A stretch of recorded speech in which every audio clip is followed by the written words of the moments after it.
The telegram arrived in Ely, Nevada on a Tuesday morning in July of 1882. And it changed everything for Laura Bennett, though she did not know it yet as she stood behind the counter of her late father's general store, calculating inventory costs in her head faster than most men could do with pencil and paper. Laura was 22 years old, unmarried, and according to the town's gossips, far too educated for a woman who ought to be focusing on finding a husband. Her father, a schoolteacher turned merchant, had taught her mathematics, literature, science, and philosophy before his death from pneumonia the previous winter. Now she ran his store with a precision that unnerved the male business owners of Ely, who could not understand how a woman could negotiate prices with suppliers, manage complex ledgers, and still turn a profit in these difficult economic times. "Miss Bennett," said Sheriff Tom Waverly, entering the store with his usual heavy footsteps. "Got a telegram here for you. Came from Carson City." Laura wiped her hands on her apron and took the thin paper, her eyes scanning the words quickly. Her expression did not change, but her knuckles whitened slightly as she gripped the telegram. "Bad news?" the sheriff asked, his weathered face showing genuine concern.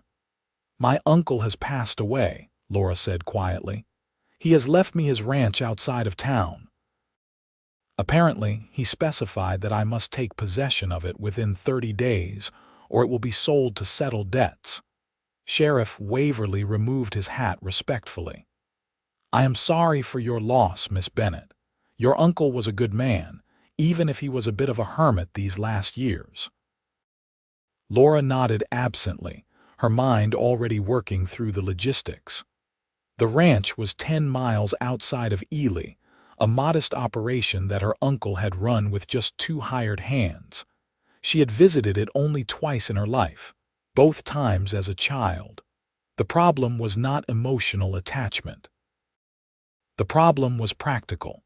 She could not run both the store and a ranch, yet she needed the income from both to survive. The store barely made enough to keep her housed and fed, but a ranch, properly managed, could provide real security. "I will need to go out there tomorrow to assess the situation," she said, more to herself than to the sheriff. "You be careful, Miss Bennett. That is a long ride for a woman alone." Laura gave him a look that had silenced more condescending men than him. "Sheriff, I have been doing things alone since my father died. I think I can manage a 10-mile ride." The next morning, Laura closed the store, packed supplies into her saddlebag, and mounted her father's old mare. The ride to the ranch took her through the high desert landscape typical of eastern Nevada, all sagebrush and juniper trees, with the distant mountains creating a dramatic backdrop. The July sun was unforgiving, and by the time she arrived at the ranch, her dress was dusty and her throat was dry. The ranch house was smaller than she remembered, a simple wooden structure with a covered porch. The barn was in reasonable condition, and she could see about 30 head of cattle grazing in the distance. A man emerged from the barn as she dismounted, tall and broad-shouldered, with dark hair and several days' worth of beard on his face. "Can I help you, miss?" he asked, removing his hat politely. "I am Laura Bennett. This ranch now belongs to me." "You must be one of the hired hands my uncle employed." The man's expression shifted slightly, something between surprise and amusement. "Ben Carter, madam.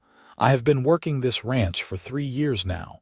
Your uncle mentioned you in passing, but I did not expect you to actually come out here." "Why would I not come? It is my property now." Ben Carter put his hat back on, tilting it against the sun. "No disrespect intended, madam, but most city women would sell a place like this sight unseen. Ranch work is not exactly parlor entertainment." Laura felt the familiar irritation rise in her chest. "I am not most women, Mr. Carter. I intend to keep this ranch operational.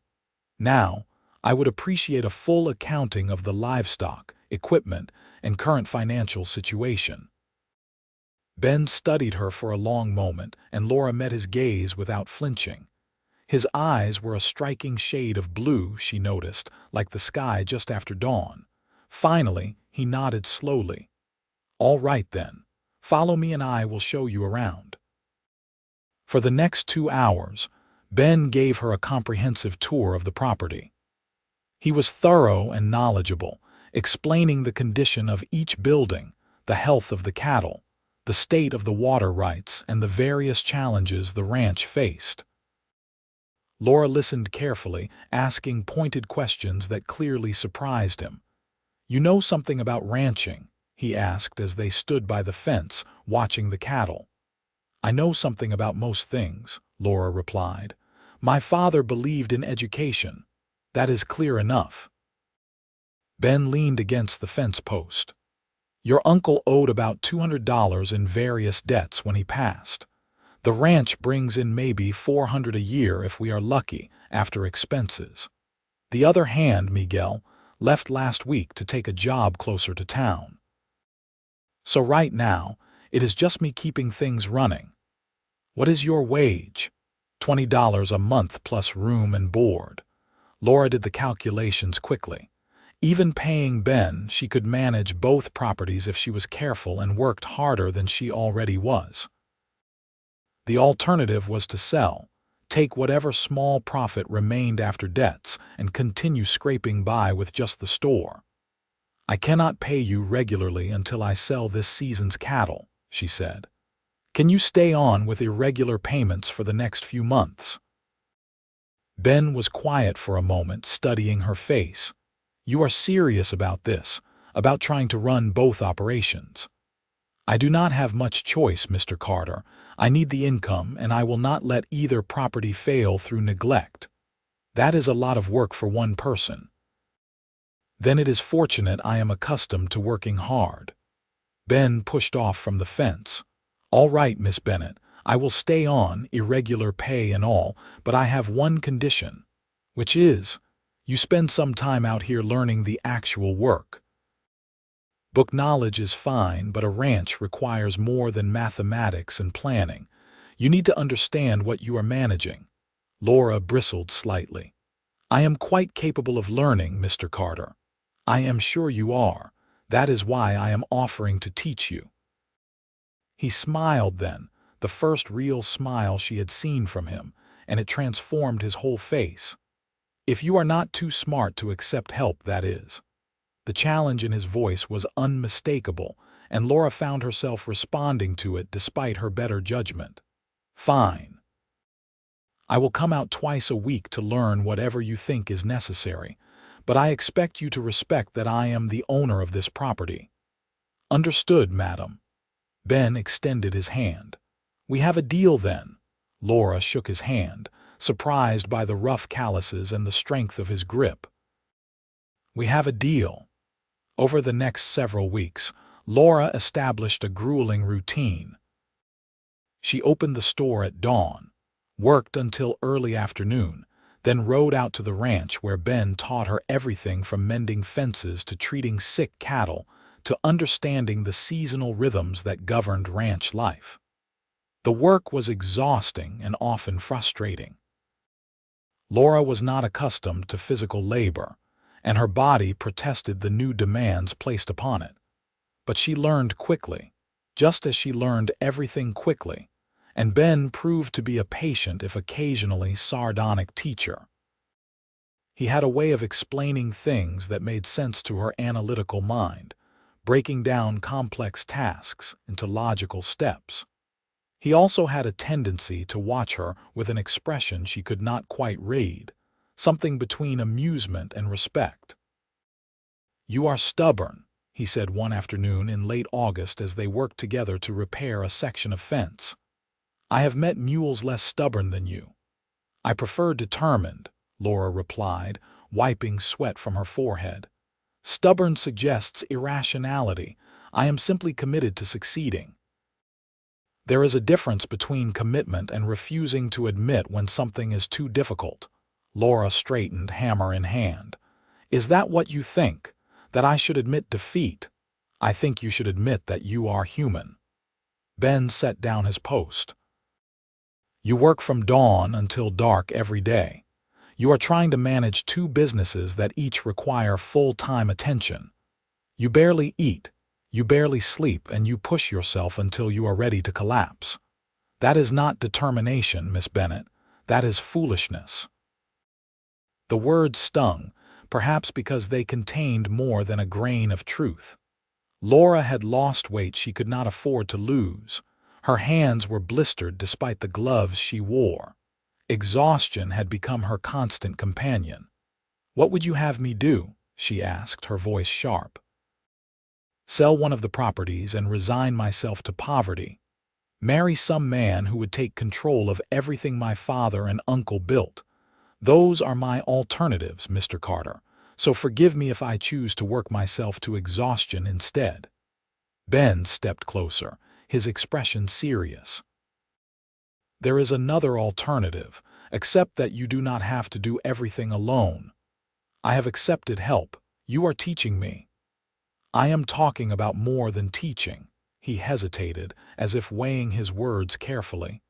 "I could manage the ranch full-time, make decisions in your absence. You would still own it, still profit from it, but you would not have to be here constantly. And I should simply trust you to manage my property honestly." Laura shook her head. "No disrespect to your character, Mr. Carter, but I have learned that trusting others with my financial security is a mistake. Even when continuing as you are is destroying you, I am fine. You are not fine. You were swaying on your feet 10 minutes ago." Laura opened her mouth to argue, then closed it again. The truth was she had been feeling dizzy lately, though she attributed it to the heat and exertion. "I appreciate your concern, but I can manage my own limitations." Ben looked like he wanted to say more, but instead he just picked up another post and went back to work. They finished the fence in silence, the easy companionship that had been developing between them replaced by tension. That night, as Laura rode back to Ely in the fading light, she thought about Ben's words. He was right, of course. She could not sustain this pace indefinitely. But the alternative meant depending on someone else, and that terrified her more than exhaustion. Every person she had depended on had eventually left, through death or distance. Her mother had died in childbirth when Laura was 5. Her father, who had been her whole world, had died just as she was beginning to truly need his guidance. Even her uncle, who she barely knew, had died before she could establish any real connection. Trusting Ben Carter with her financial future felt like inviting disaster. Yet the man had given her no reason to doubt his integrity. He worked hard, knew the ranch inside and out, and had stayed on despite uncertain pay. Perhaps more importantly, he treated her like an equal, or at least like someone whose intelligence he respected, even when he disagreed with her choices. The following Tuesday, Laura arrived at the ranch to find Ben shoeing a horse in the barn. He looked up when she entered, his expression neutral. "Miss Bennet, Mr. Carter." She took a breath. "I have considered your offer. I am willing to discuss terms under which you might take on more management responsibilities. However, I will require detailed weekly reports and final say on all major decisions." Ben set down the horse's hoof and straightened.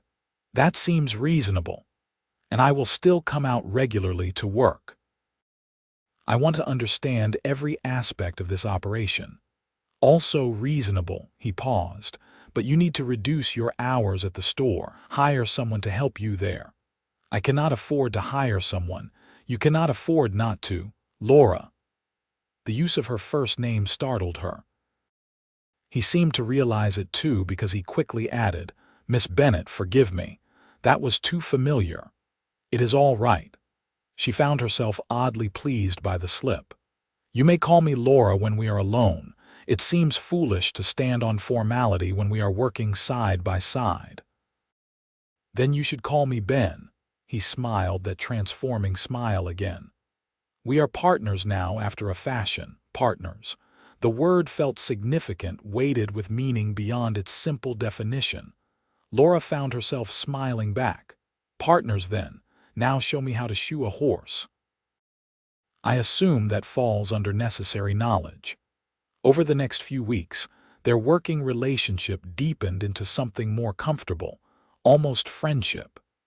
Ben had a dry sense of humor that caught Laura off guard and made her laugh in ways she had not laughed since her father's death. He was also surprisingly well-read for a cowboy, and they fell into long conversations about books and ideas during their work breaks. "How did you end up working as a ranch hand?" Laura asked one afternoon as they sat in the shade of the barn, eating the lunch she had brought. Ben was quiet for a moment, chewing thoughtfully. "I grew up on a ranch in Colorado. My father owned it, a good-sized operation. I was supposed to take it over eventually, being the eldest son. What happened? I made some mistakes. Young and stupid mistakes." His voice held old regret. "Got involved with some men who were running cattle they did not own, if you take my meaning. I did not know what they were doing at first, and when I found out, I tried to make it right. But by then, the damage was done. My father did not believe me, said I had shamed the family name.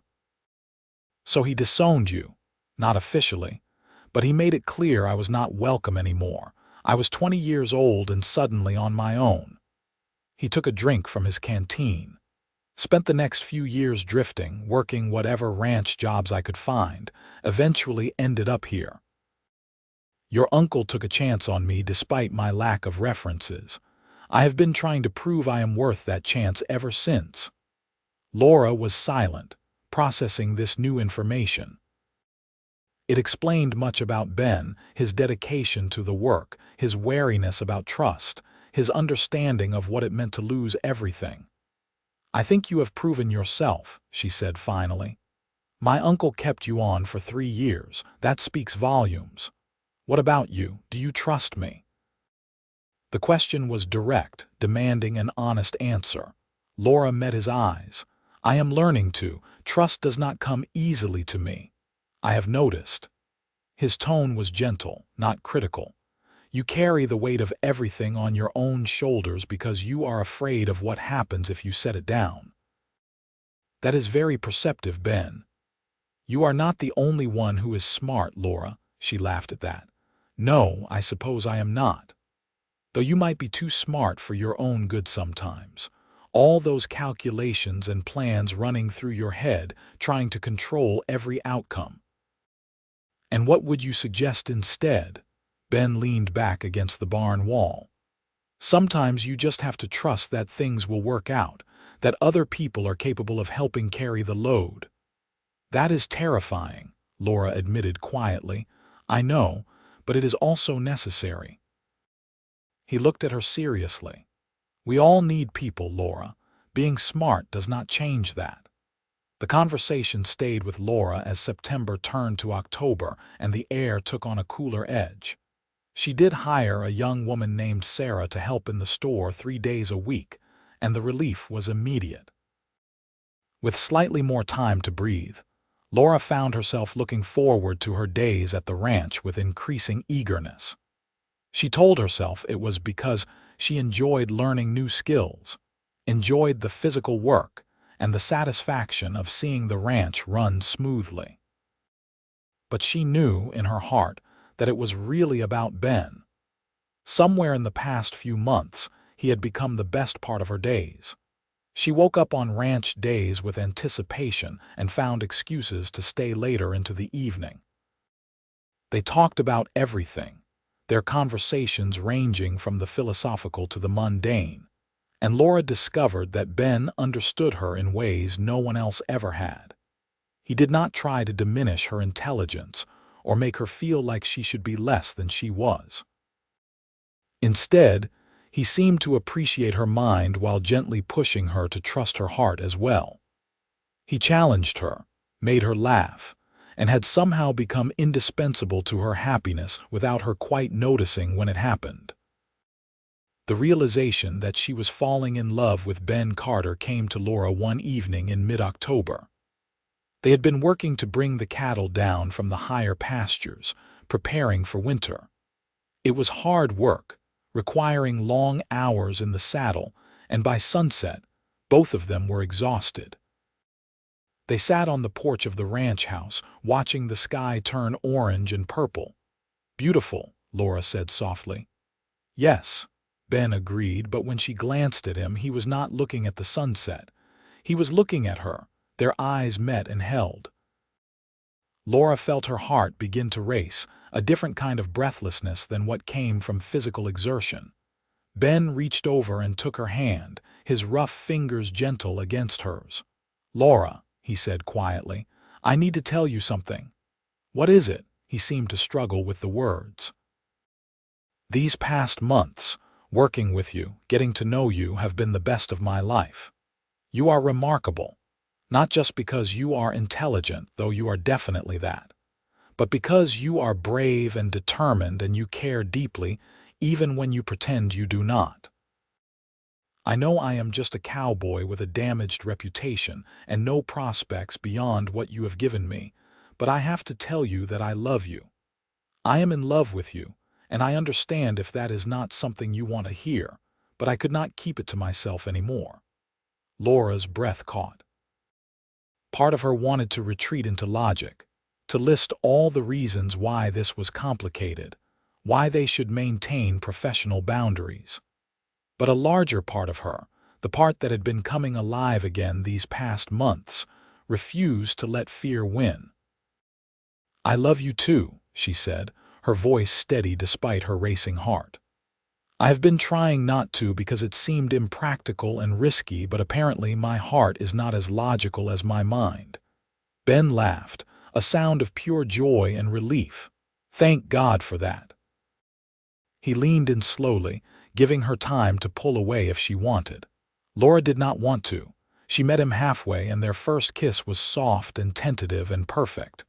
When they finally pulled apart, Ben was smiling wider than she had ever seen. "So what do we do now?" he asked. "I have no idea," Laura admitted. "I have never been in love before. I do not have a plan for this."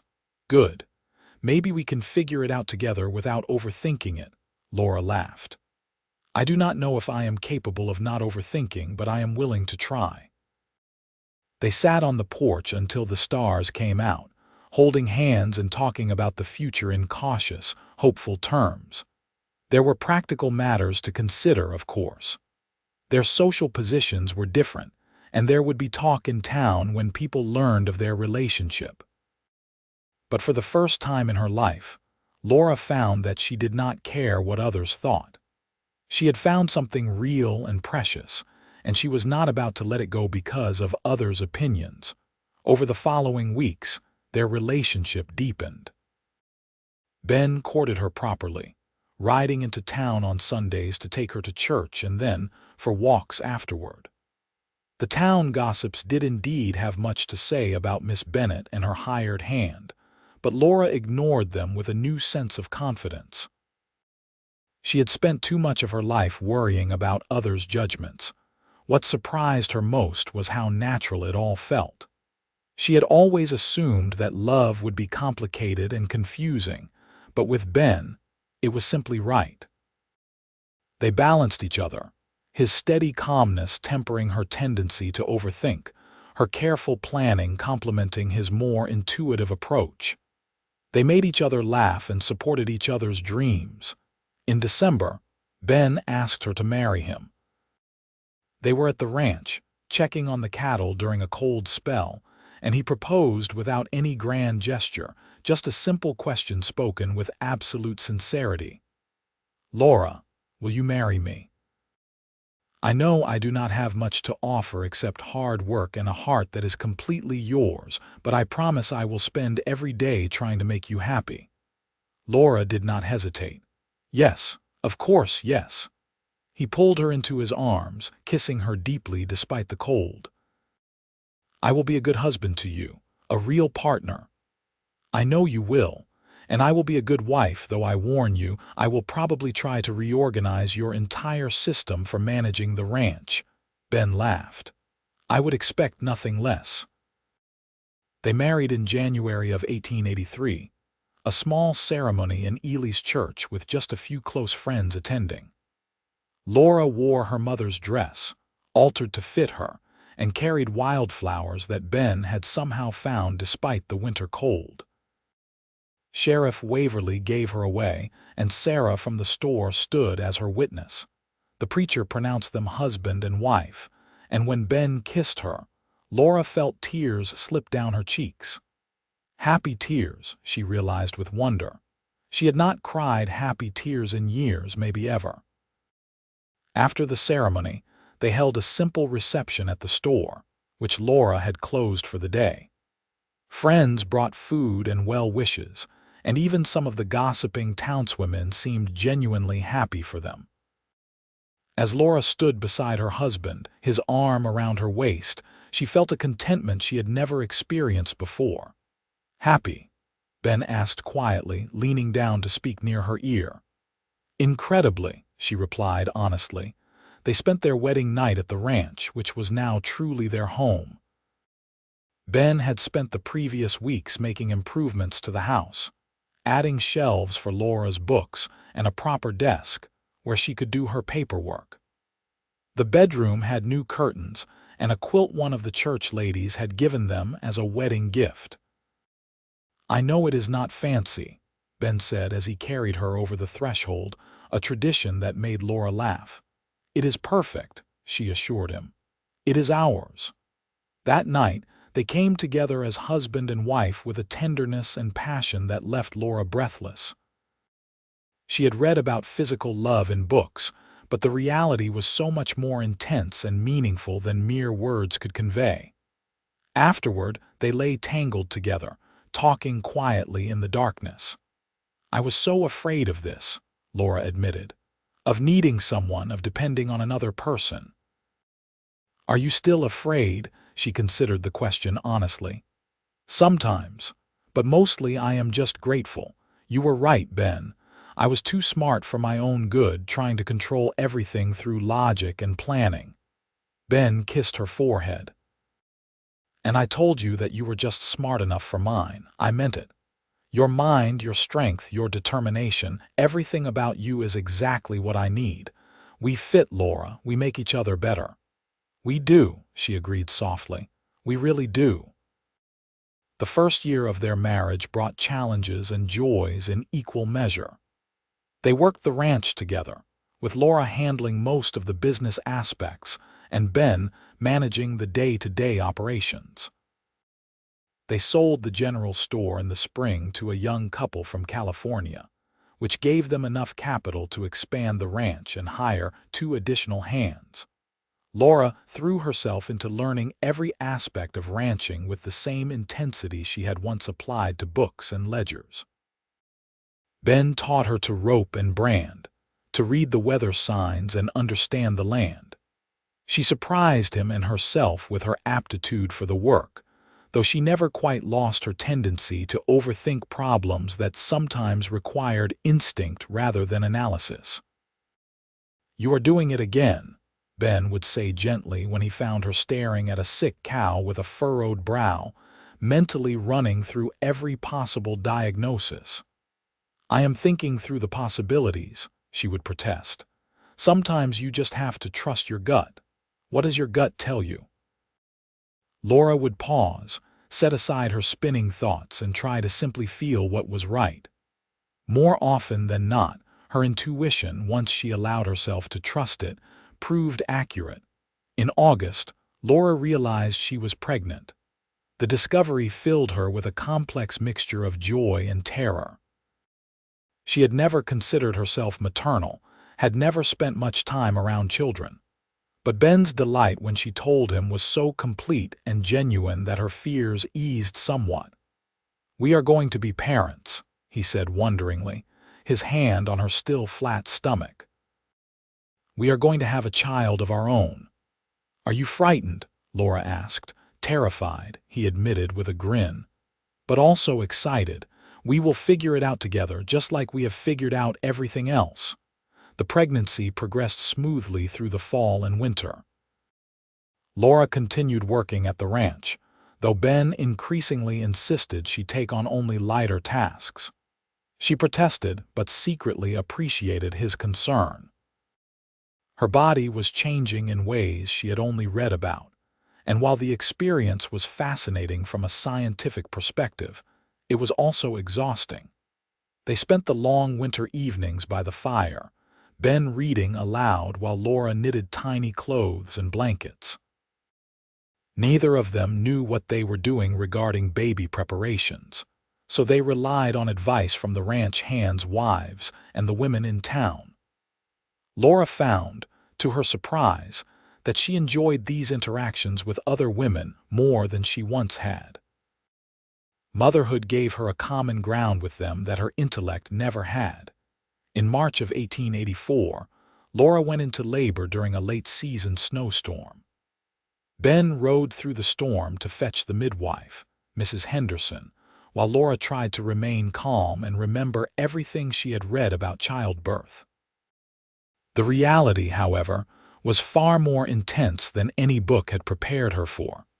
The labor lasted 14 hours, and there were moments when Laura was certain she could not continue.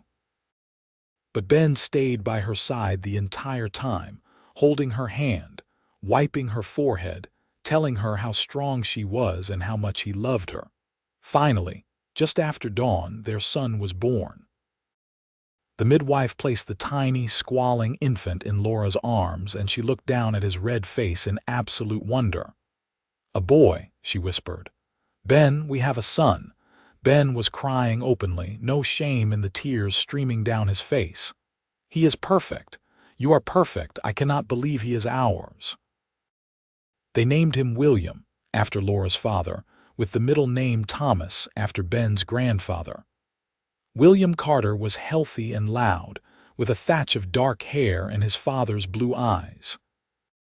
Laura fell in love with him instantly and completely, a love different from what she felt for Ben, but equally profound. The months after William's birth were a blur of sleepless nights and constant demands.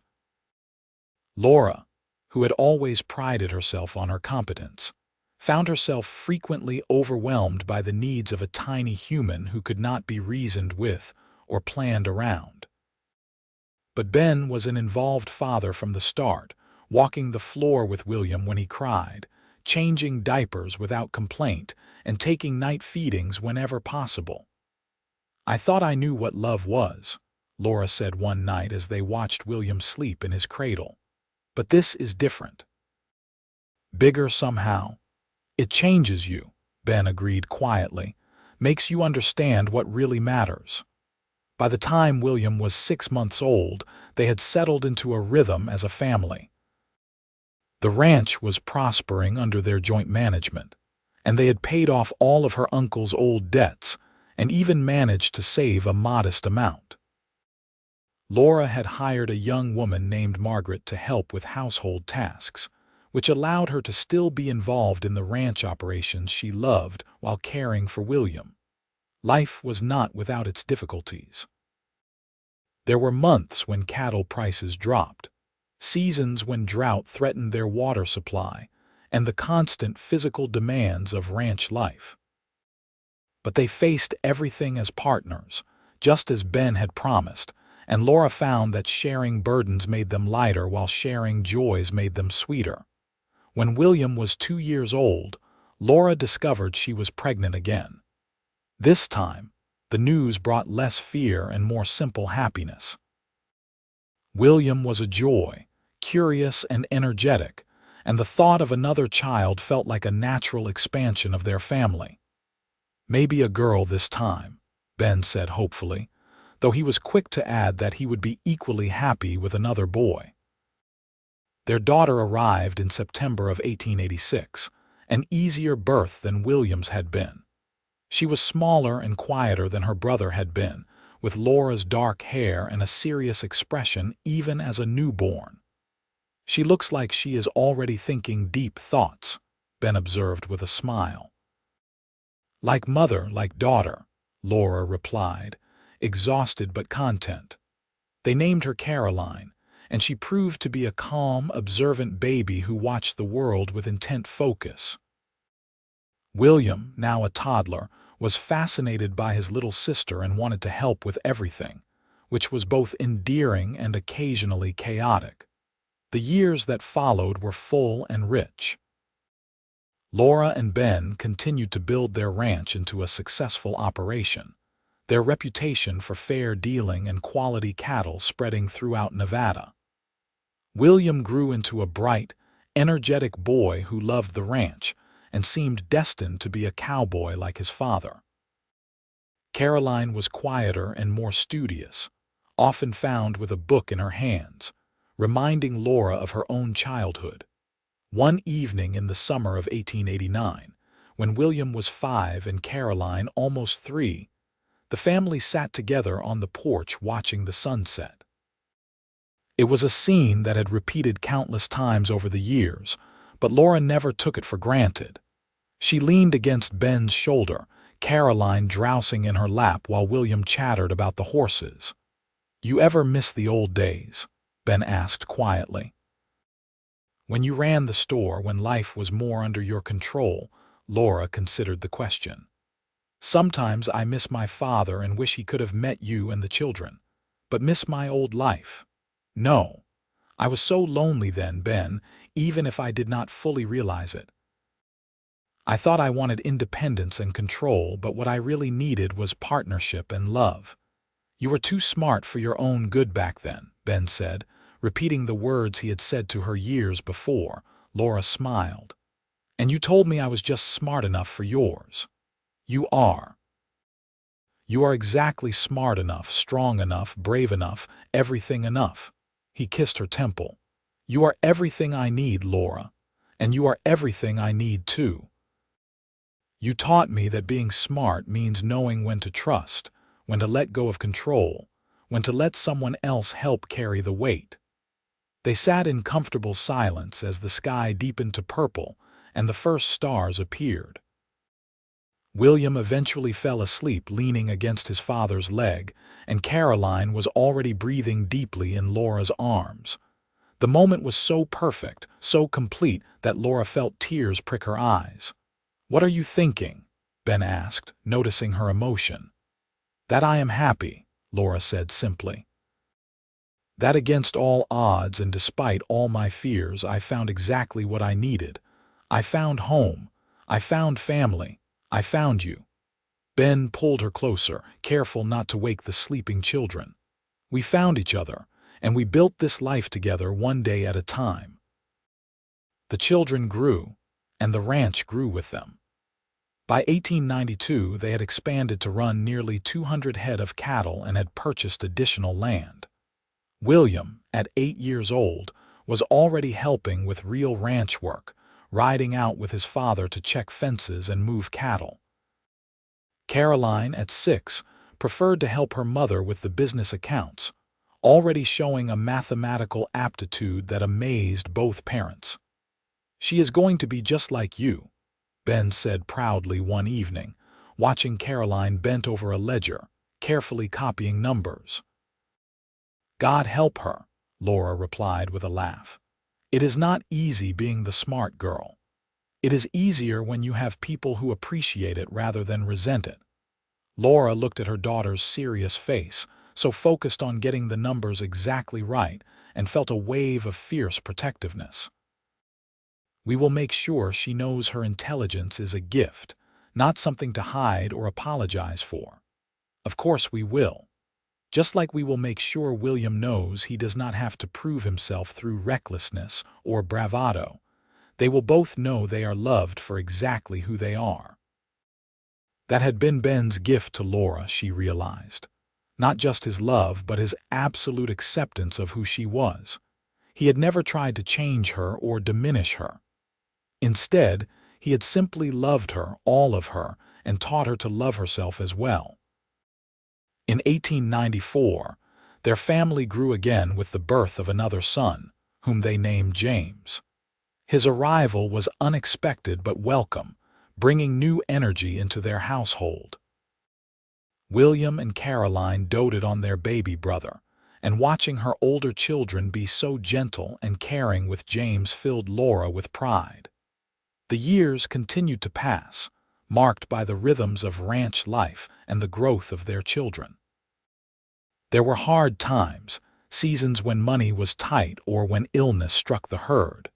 There were personal losses, too. Sheriff Waverly passed away in 1895, and Laura mourned the loss of the man who had been one of her few friends during those difficult early years. But there were far more joys than sorrows. William's first successful solo roundup at age 12. Caroline's first published essay in a regional newspaper at 14. James's first steps, first words, first everything.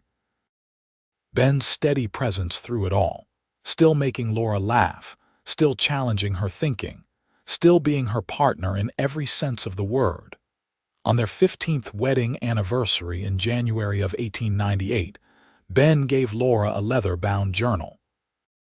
"I know you have kept records and accounts all these years," he said, "but I thought you might want to write down the story of us, for the children and grandchildren someday."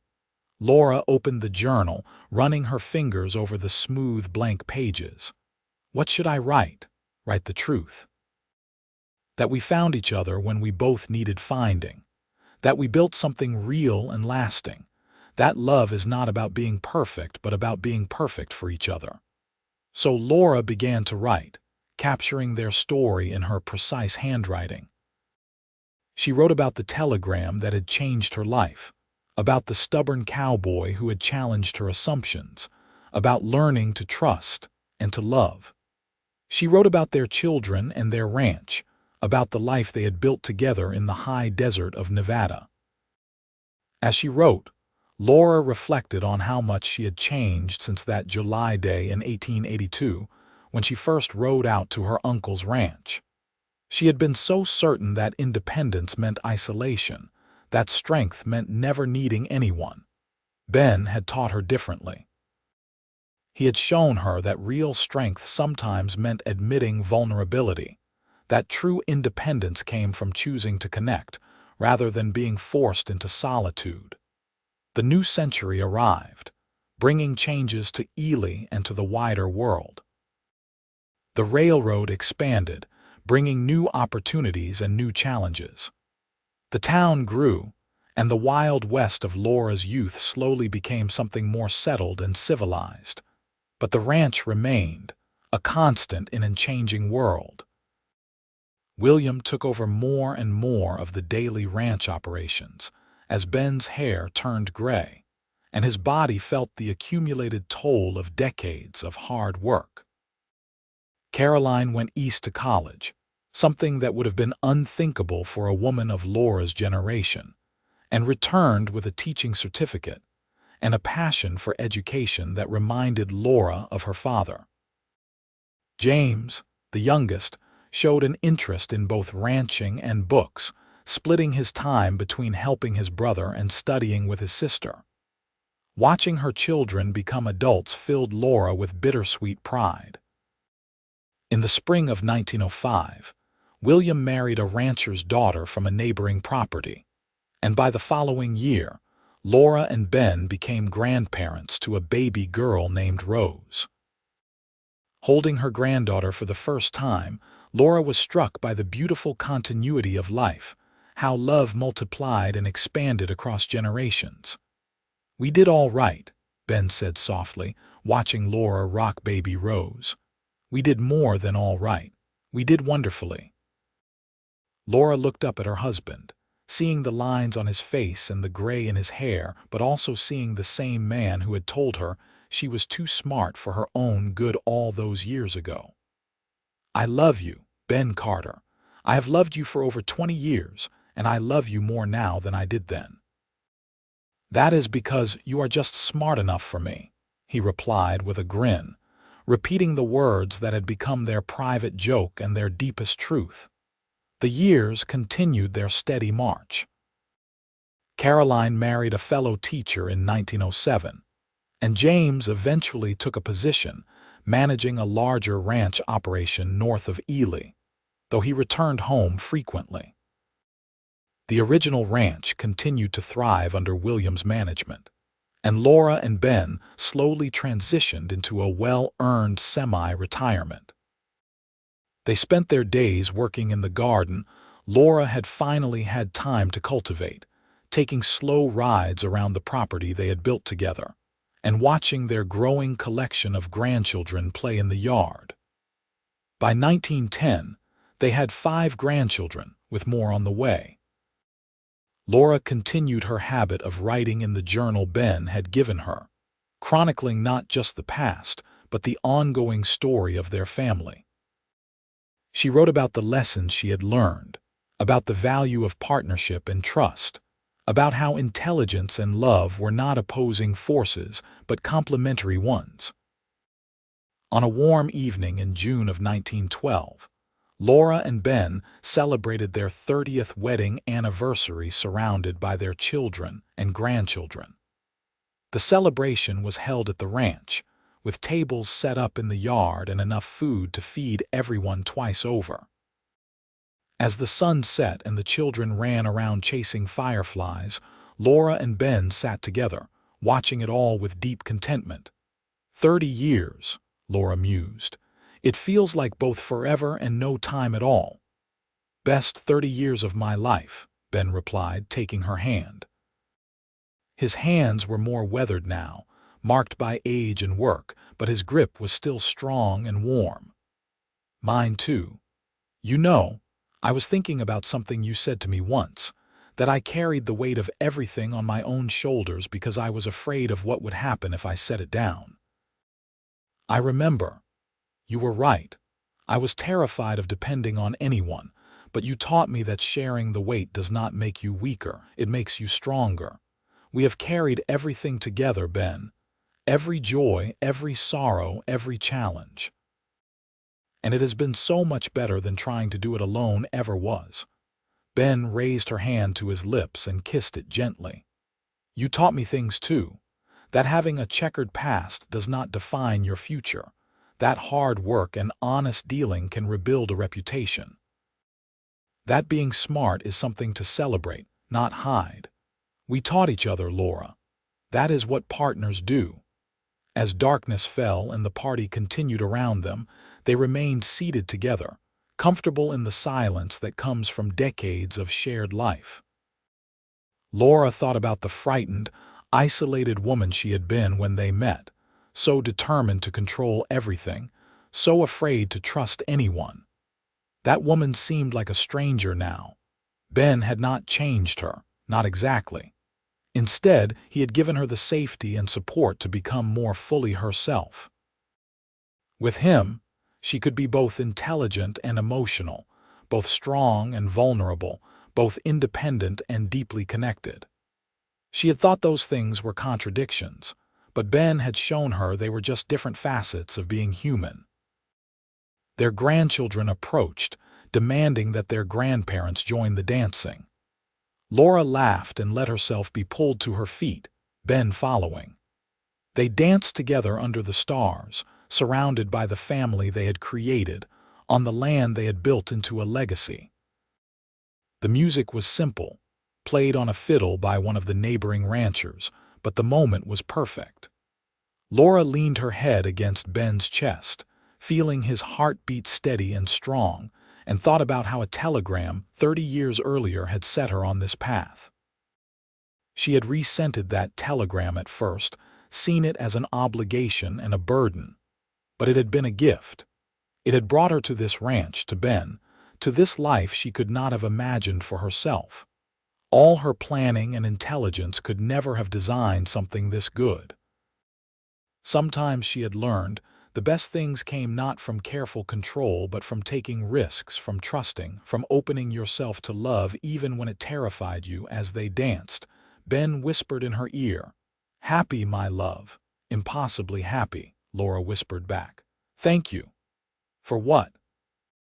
"For seeing me, for challenging me, for loving me exactly as I was while helping me become more than I thought I could be, for being my partner in everything. It was my honor, Ben said simply. "And my joy." The years that followed continued to bring both challenges and blessings.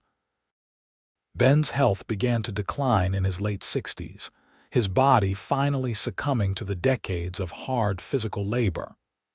Laura cared for him with the same fierce devotion he had always shown her, and even as his body weakened, his spirit remained strong. They spent those years reminiscing about their life together, laughing over old memories, and watching their family continue to grow and flourish. By 1918, they had 12 grandchildren, ranging from teenagers to infants, and the ranch had expanded to become one of the most successful operations in the region. William had proven himself to be an excellent rancher and businessman, combining his mother's intelligence with his father's practical skills. Caroline's teaching career had touched hundreds of young lives, and she had recently published a book about education in rural America. James had married and was raising his family on the ranch he managed, instilling in his own children the same values Ben and Laura had taught him. In the spring of 1920, on a clear April morning, Ben passed away peacefully in his sleep, Laura's hand in his. He was 63 years old and had lived a full, rich life. Laura, though heartbroken, took comfort in the fact that he had gone peacefully, surrounded by love in the home they had built together. The funeral was attended by nearly everyone in Ely and many from the surrounding areas. Ben had been respected and liked, known for his honesty, his skill, and his devotion to his family. As Laura listened to the words spoken about her husband, she realized that he had indeed overcome his youthful mistakes, building a reputation that honored him and their family. In the months after Ben's death, Laura found solace in her journal, writing down final memories and stories she wanted to preserve. She also found purpose in her grandchildren, who needed her wisdom and her love. Though she missed Ben with an ache that never fully faded, she did not regret a single moment of their life together. The ranch continued under William's capable management, and Laura remained involved in an advisory capacity, still sharp and engaged even as her body aged. She took pride in seeing how their children had taken the lessons of partnership and mutual respect into their own marriages, creating homes filled with love and support.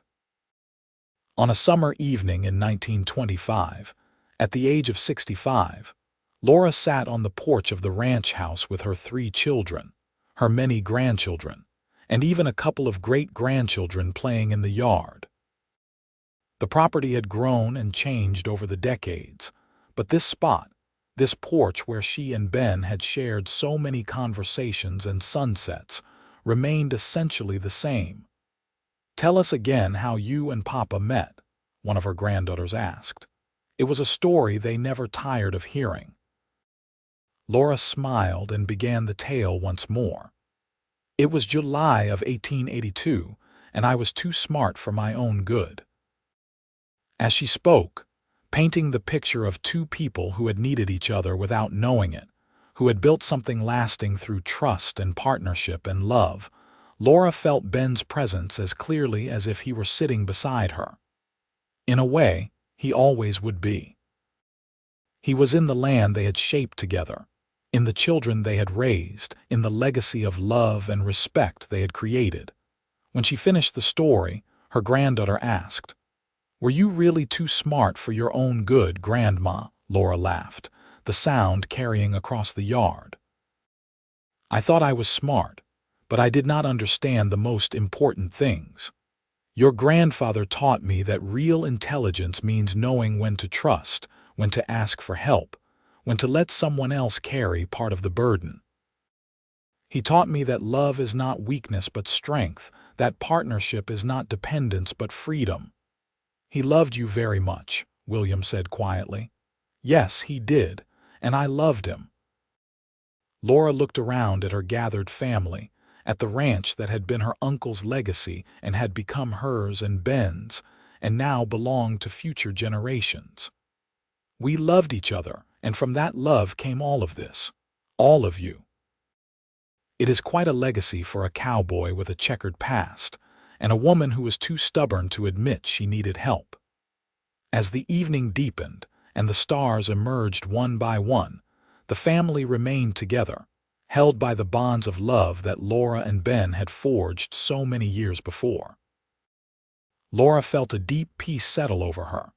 She had lived a good life, a full life, a life that had been so much richer than anything she could have planned or controlled in those early days of frightened independence. Ben had been right.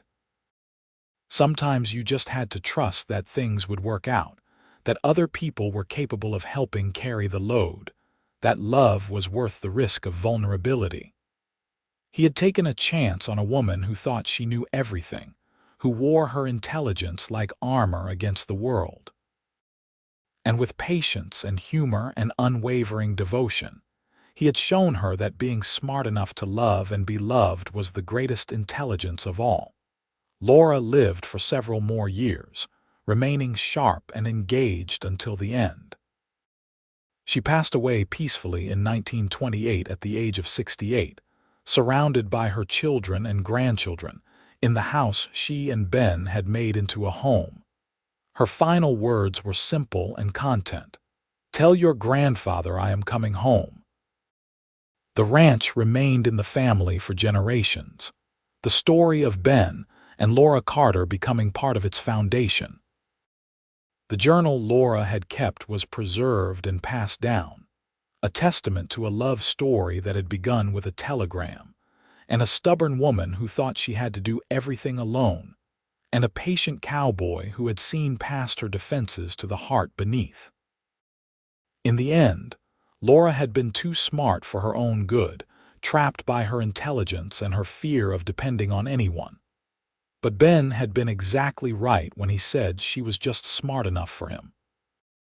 Together, they had been perfect, two imperfect people who had found in each other exactly what they needed. They had built a life of partnership and love, of shared burdens and multiplied joys, of trust earned and freely given. Their story became part of the landscape of Nevada, told and retold around dinner tables and campfires, a reminder that sometimes the smartest thing a person can do is admit they need help, that the bravest thing a person can do is trust someone else with their heart, and that the richest life comes not from what you control, but from what you share. The ranch still stood decades later, a living monument to what two people could build when they worked as true partners. And if visitors listened carefully on summer evenings, some said they could almost hear laughter on the porch, the sound of two people who had found each other against all odds and had created something that would outlast them both, a legacy of love that would never fade.